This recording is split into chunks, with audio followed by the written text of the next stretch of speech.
History remembers emperors for their victories, for their wars, for the borders they pushed across maps. But one Roman emperor built something far more powerful than an army. He built a symbol, a monument so vast, so ambitious, that nearly 2,000 years later it still dominates the skyline of Rome. A structure born from civil war, political strategy, and the spoils of one of the most brutal conflicts in Roman history, the Colosseum. But here is the twist most people never hear. This iconic monument, the greatest arena of the ancient world, was built using the treasure of a destroyed nation, the riches taken after the First Jewish-Roman War, and it rose in a place that once symbolized the excess of a hated emperor, a palace of luxury, transformed into a monument for the people. So the real question is not simply how the Colosseum was built. The real question is why. Why did the new Roman emperors risk such an enormous project? Why build the largest amphitheater the world had ever seen? And what political message were they sending to the millions who would enter its gates? Because the story of the Colosseum is not just about architecture, it is about power, about propaganda, about a dynasty trying to prove that Rome had survived chaos and was stronger than ever. And by the end of this documentary, you will understand something most visitors walking through the ruins never realize. The Colosseum was not only an arena, it was a political masterpiece.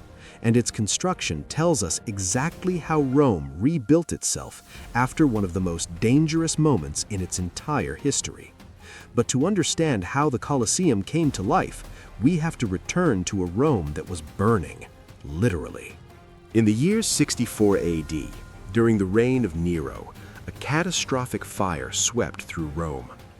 Ancient sources like Tacitus described flames devouring vast sections of the city for days.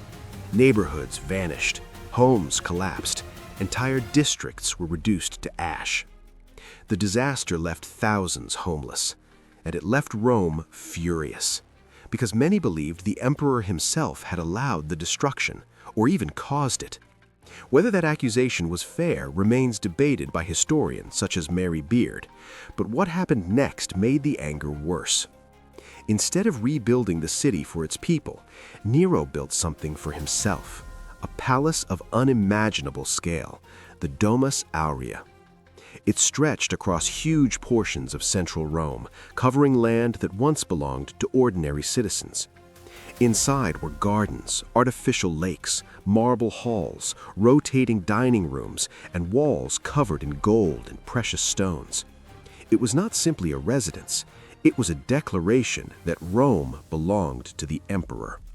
For many Romans, it was the ultimate symbol of tyranny. And within a few years, Nero would fall. In 68 AD, rebellion spread across the empire. Provincial governors rose against him, the Senate abandoned him, his own guards deserted him. Facing capture, Nero took his own life. His death triggered a brutal power struggle known as the Year of the Four Emperors. 4 men claimed the throne in a single year: Galba, Otho, Vitellius, and finally a seasoned general named Vespasian. When Vespasian emerged victorious in 69 AD, Rome had survived civil war, but its political stability was shattered. The empire needed something powerful, something visible, something that told every Roman citizen the chaos was over. And Vespasian had an idea that was both brilliant and deeply symbolic. He would give the people their land back. Where Nero had built his private lake inside the Domus Aurea, Vespasian ordered a massive amphitheater to be constructed. Not a palace for the emperor, an arena for the public. This decision was more than urban planning. It was propaganda. As historian Adrian Goldsworthy explains, the Flavian dynasty needed to legitimize its rule quickly. They were not descendants of the famous Julio-Claudian emperors. They were outsiders who had seized power through military strength. Building the largest amphitheater in Roman history would send a message impossible to ignore. Rome was no longer ruled by a tyrant who built palaces for himself. Rome was ruled by emperors who built entertainment for the people. Construction began around 72 AD. The project was colossal. The structure would rise nearly 50 meters high and stretch about 189 meters long and 156 meters wide. Tens of thousands of tons of travertine stone were hauled from quarries near Tivoli. Roman engineers used sophisticated systems of arches and vaults that allowed the massive building to stand without solid walls. More than 80 entrances were designed to move crowds in and out with remarkable efficiency. Modern stadium architects still study the principles used in its design. But the manpower behind the construction tells an even darker story. Much of the labor likely came from enslaved prisoners captured after Rome crushed the Jewish revolt in Judea. The victory had been led by Vespasian and his son Titus, and the wealth taken from the destroyed city of Jerusalem poured into the imperial treasury. Ancient historians and modern scholars, including Mary Beard, note that this influx of wealth helped finance the enormous project. In other words, the Colosseum rose from the spoils of war. Stone by stone, year after year, the structure climbed higher above the Roman skyline.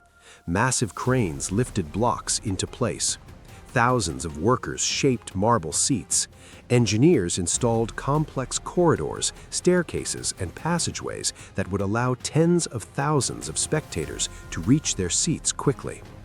The Romans called it the Flavian amphitheater, named after the ruling dynasty. The name Colosseum would come later, likely inspired by a gigantic statue of Nero nearby, the Colossus of Nero.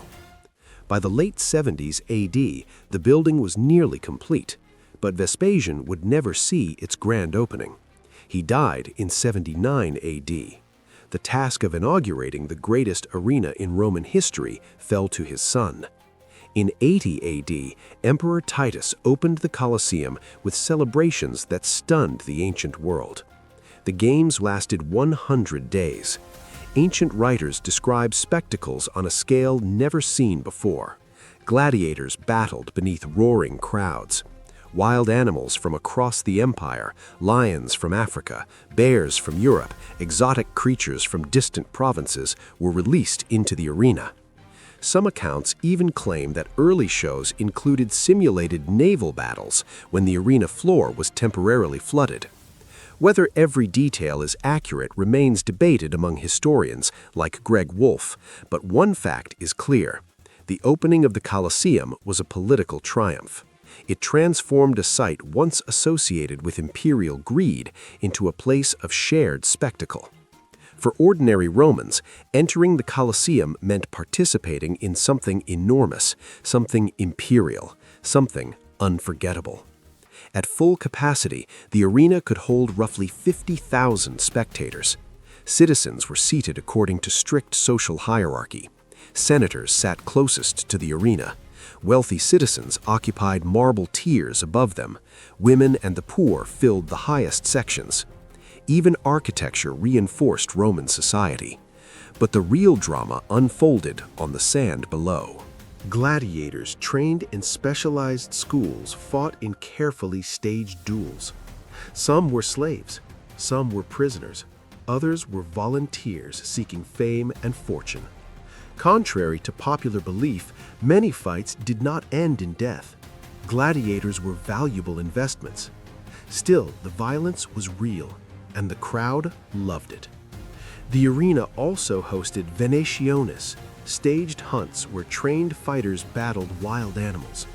Hundreds of animals could die in a single day. These spectacles served a purpose beyond entertainment. They demonstrated Rome's power over nature and over the entire known world. Animals from distant provinces symbolized lands conquered by Roman armies. Every roar from the crowd reinforced the message. Rome ruled everything. But the Colosseum was not only about blood and spectacle. It was about unity. After years of civil war and political instability, the Flavian emperors needed a way to reconnect with the population of Rome. Public games were free. They allowed emperors to appear generous and accessible. The Colosseum became the ultimate stage for that relationship between ruler and people. And for centuries, the arena remained at the heart of Roman public life. Even after the fall of the Western Roman Empire in the 5th century, the structure survived. Earthquakes damaged parts of it.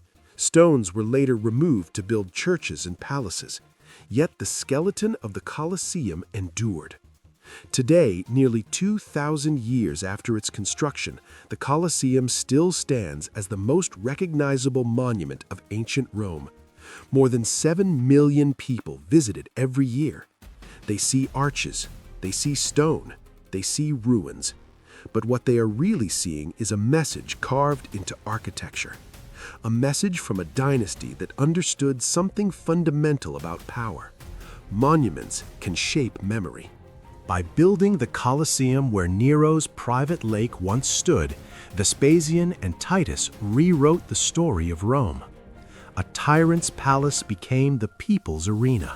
A symbol of greed became a symbol of empire. And that transformation may be the most remarkable achievement of all. Yet even the Colosseum hides more secrets.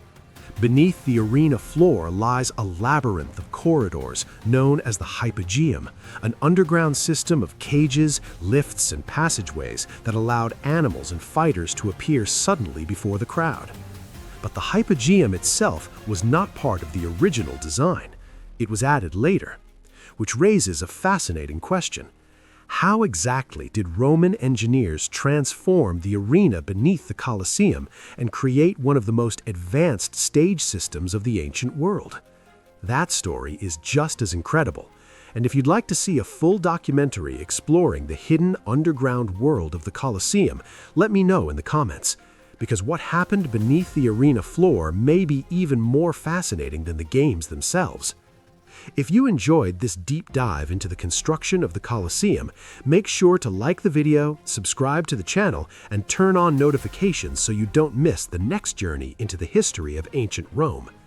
And if you love stories like this, stories where architecture, politics, and human drama collide, share this video with someone who would enjoy stepping back into the world of the Roman Empire. Because history is not just about the past. Sometimes it's about understanding how power builds monuments that outlive empires. See you next video.